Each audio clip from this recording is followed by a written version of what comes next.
Hello and welcome to another Auspex Tactics review, a tactics-focused Imperial channel, where we're here to help you lead your Imperial forces to victory in the 41st millennium.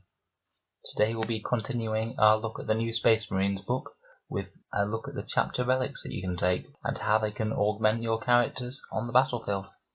Now, one of the things that I like the most about the new Space Marines book is that in addition to the standard free relic that you each get per army for being battle forged, you also have the option to buy in more relics.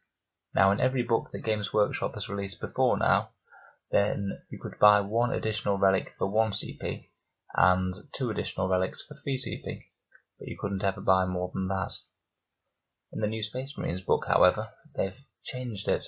Basically, each relic will cost an extra 1 CP, which I think was a really good change actually, because before, the way that those stratagems were worded meant that you were massively rewarded for taking 3 different detachments from different armies.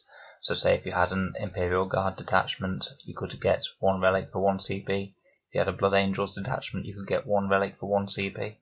But if you took an entire detachment of pure Blood Angels, your first relic would be 1 CP, and the second would be another 2 CP on top of that, and then you couldn't take any more.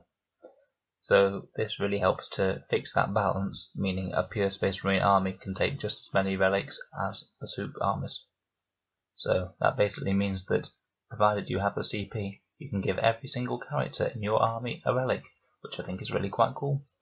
They were quite careful to specify that named characters can't take relics and vehicles can't take relics too, because there's some ways that you can get vehicle characters, including Chaplain Dreadnoughts from Forge World, or some of the new Iron Hands stratagems to make Dreadnoughts into characters. So I've ordered the relics into 4 tiers of whether I would run them or not. So let's get into them. We'll go through every single relic one by one. So we'll start with the D tier. Put simply, these are relics that I would pretty much never take in any situation. Firstly, we have the Shield Eternal. So this relic upgrades one of your Storm Shields to have a 5+ roll to ignore any mortal wounds. Now, I don't really think that this is worth it, because mortal wounds aren't really all that common about, and even if the character is getting targeted by a lot of mortal wounds, a 5+ save is only really going to save him 1 or 2 mortal wounds. He might just get killed by them anyway.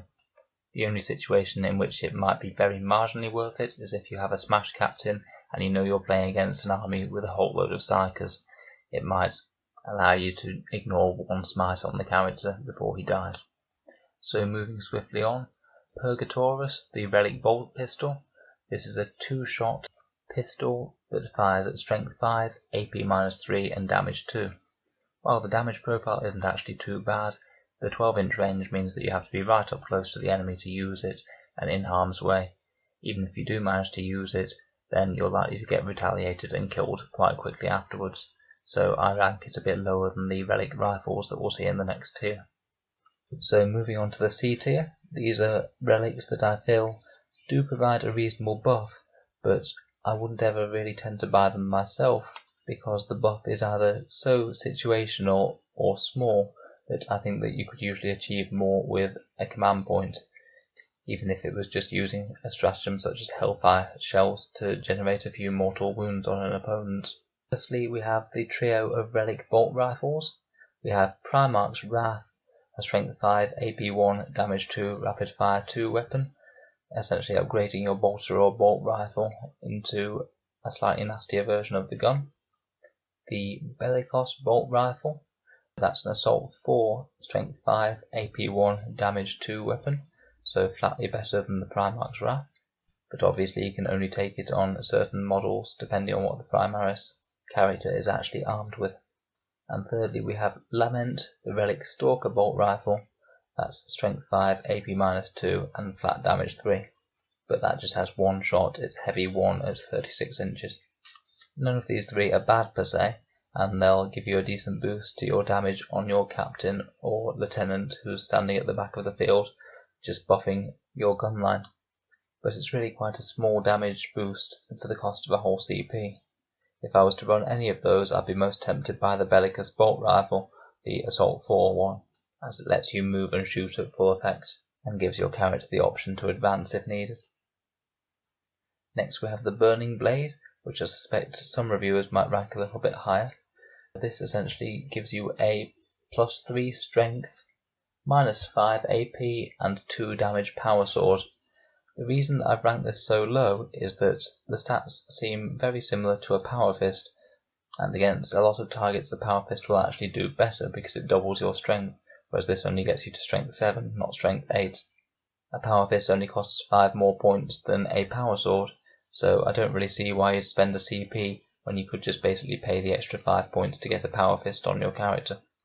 The only real advantage it has over a Power Fist is the AP -5, but a lot of things that you'll want to get into close combat with that have that good a save, such as other characters, generally have an invul save, and that will make the AP -5 useless.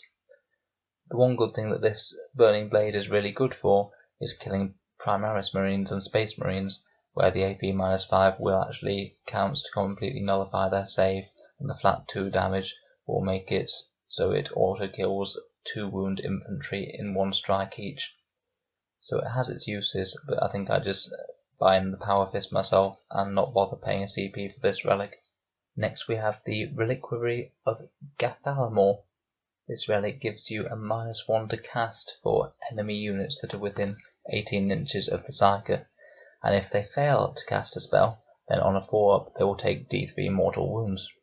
Again, this has the potential to be fairly powerful, particularly against enemy Psykers that want to get up in your face, such as say Magnus or Mortarion, or other Psykers that are also fighty, such as Demon Princes. The reason I've ranked it quite low, however, is that it's really quite easy to counter this. Either the enemy Psykers can just move outside the 18-inch bubble before casting, or they can just not bother to cast a power if the chance of taking a couple of mortal wounds isn't worth it compared with casting a weak power, or they can use a CP to re-roll if they fail to cast, or your opponent just might not be fielding Psykers in the first place. I'd say this one is an option for buying in against an aggressive psychic heavy foe, but it's very situational. Another thing that slightly hampers it is that it's Primaris models only, so you can't put it on a Jump Pack Smash Captain or something else that's going to be at the forefront of your lines. You'd have to put it on something like a Gravis Captain, or a Lieutenant, or a Phobos character, something like that. It's probably best combined with a Primaris Librarian or Phobos Librarian, come to think of it, as that would mean that you also get the chance to deny if the character is within 18 inches of your Librarian. Next on the list is the Ghostweave Cloak. This is a Phobos model only, and it means that there's -1 to wound the Phobos model when it attacks with a ranged or close combat attack. Now this is a moderately decent defensive buff, but Phobos characters aren't generally the most tough to take out in the first place, and I don't think that this is likely to actually save a character from being killed if it's exposed. Character's usual protection is being behind your own models, and if he isn't, then he's going to be hit by a lot of guns that he isn't going to survive even if he does have -1 to wound. And my last pick for the C tier is the Honor Vehement. So this basically gives you an extra attack when your units are within 6 inches of the character, but it doesn't stack with the Shock Assault rule. If it did, it would probably be the best relic on the entire book, but as it is, you're almost always going to be benefiting from the Shock Assault rule when you're in combat. The only times when this will make a difference is if your opponent has chosen to stay in combat with your fighter units once you've charged in, had a full round of fighting, they've got to hit you back, both of you aren't dead, and the opponent has chosen not to fall back. I do see that this could have potential play if someone was using it very cleverly, say charging one unit, then wrapping the next, to prevent the opponent from falling back. But even so, it's only +1 attack, and if you're wrapping something weak in close combat, any tooled up marine squad should probably decimate them anyway. So I could see this one being potentially useful in the hands of someone very clever, but I think that there are more simple things that you can do to buff combat ability of nearby units, such as using a chaplain or just the rerolls from a chapter master, for example. So moving on to the B tier, we're now getting into the good stuff.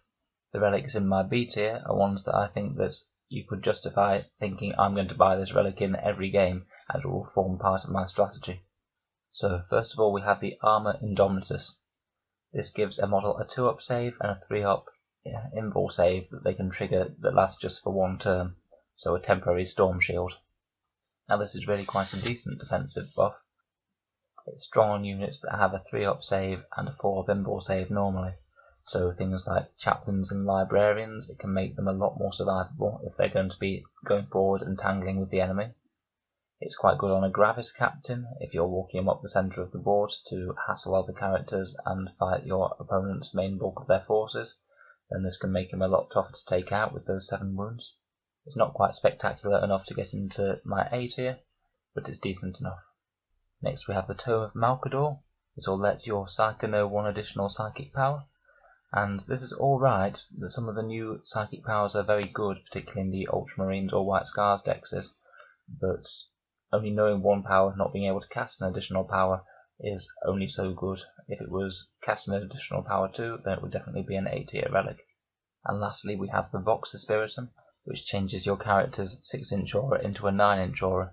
This is particularly good for Chapter Masters, as you'd be paying 2 CP for a very expensive aura, so having that affect a large portion of your army within 9 inches is really useful. A 9-inch aura is absolutely massive because each of your units only has to have a tiny part of their model in that 9-inch aura to benefit from those 4 rerolls, so this could be very useful indeed for that. And now we'll move on to the A tier. These are the relics that I think are very powerful and certainly worth considering when you're building any Space Marine army. Surprisingly enough, we have 2 boosted weapons in here. Usually I'm not all that sold on boosted weapons, but these really give a massive buff to your fighty characters. We'll start with the Teeth of Terror. The Teeth of Terror is essentially a relic chainsword that gives you +1 strength, -2 AP, and damage 2. And when you fight with it, you can make 3 additional attacks with the weapon rather than just 1. So if you put that on a regular Space Marine captain, he will go up to 8 attacks on the first round of combat with Shock Assault, hitting on 2s, rerolling 1s, and then a whole bunch of Strength 5, AP -2, damage 2 attacks that will just shred hordes and Primaris Marines and put a few wounds through on vehicles. It also stacks quite well with the Warlord trait, the Imperium Sword, which gives him a further +1 strength and attack. This can be quite nice to throw on a backfield buffing character to give a really nasty counter-attack option for only 1 additional command point. Moving on, we have Benediction of Fury, which is the relic Crozius Arcanum that you can upgrade a chaplain to have. This is so much better than the regular Crozius, it's not even funny. It gives him strength +2, so strength 6, AP -2, and damage 3. Not D3, that's just flat 3 damage, which is amazing. If that wasn't enough, then on top of that, a modified wound roll of 6 inflicts 1 mortal wound on the target in addition to all the other damage. Now this turns a chaplain from being a mediocre close combat threat to something that you can't really ignore. It combos incredibly well with one of his potential Listeners of Battle that he can recite, which is the Mantra of Strength, which gives him a further 1 to the attack, strength, and damage profile of his weapons. The way I'd run this would be on a jump chaplain, so for 90 points you can have a character that has 5 attacks on the charge, strength 7, AP 2, and damage 4, plus those extra mortal wounds on 6s. So very scary for only 90 points. And the last relic that we have on this list is the Banner of the Emperor Ascendant. It's been a little nerfed from its previous version, but it now gives a 9-inch aura of on 4 your Marines will get to either fight or shoot when they die. It's a relic for the Chapter Ancient who has that ability anyway. But the extra range means that you can cover quite a lot more of your army and allow yourself a lot more flexibility with this ability. It also ignores morale and -1 leadership to enemies within this bubble, which is a nice extra bonus.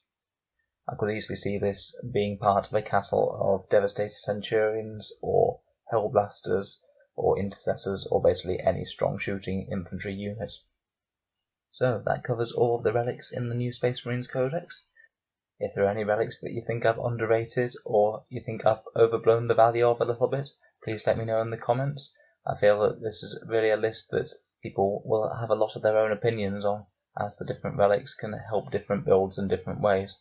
I'd love to hear what your takes on them are.